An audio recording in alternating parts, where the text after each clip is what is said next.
Well, here we go. Our first catch-up broadcast for 2018, and what a list of things we have to talk about.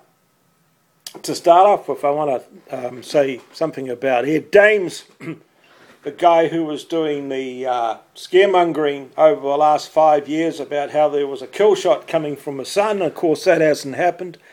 And of course, that was predicated on the whole idea that we live on a globe, and as we have been witnessing over the last few years a steady growth in people interested in challenging the status quo idea of cosmology and the re-emergence of the flat Earth, flat and stationary Earth, and with an acceptance of the sun and the moon moving around the Earth itself, which is flat and stationary, as opposed to Earth spinning as a ball faster than the speed of sound in order to accommodate day and night.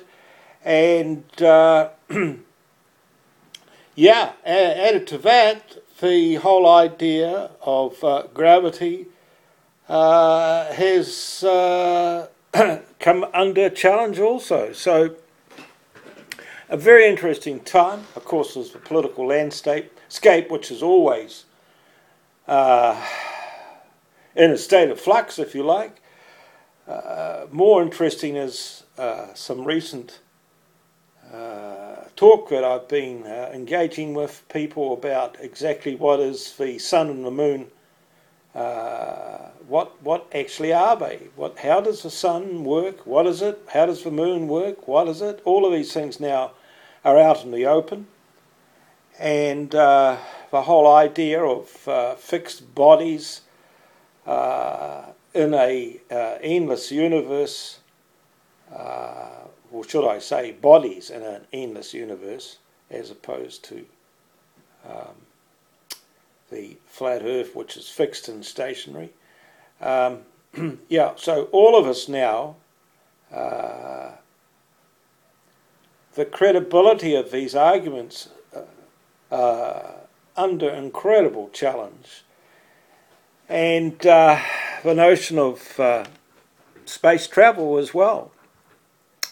So there you have the 500th year, last year, 2017, from the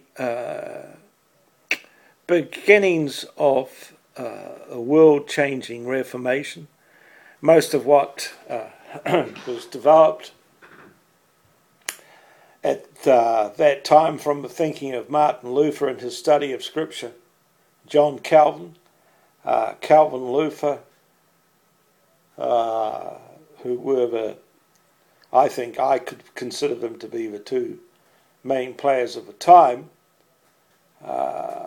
certainly were utterly committed to the flat and stationary Earth. Very few people, even Lutherans themselves, would understand that, because for some reason they don't pay much attention to the historical issues.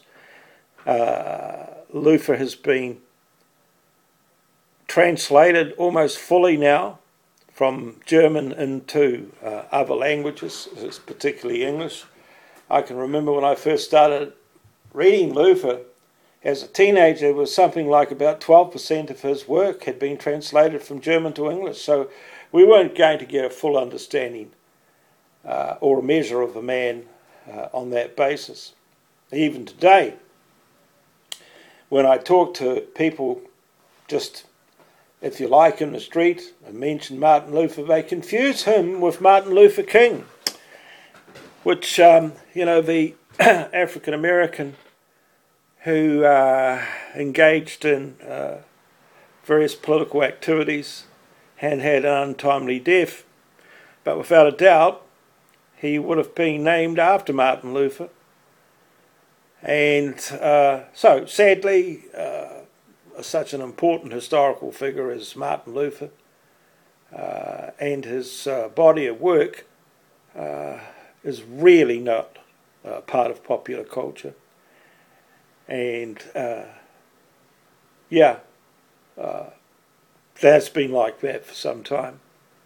Of course, people in theological circles with some theological training are aware of Luther, although some of them don't have a particularly good understanding of Luther, or, for that matter, Calvin and his 42 institutes.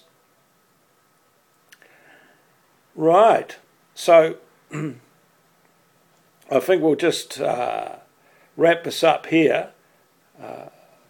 And just needs to say, we're living in interesting times. 2018 looks more interesting than ever. Okay, we'll see you again soon.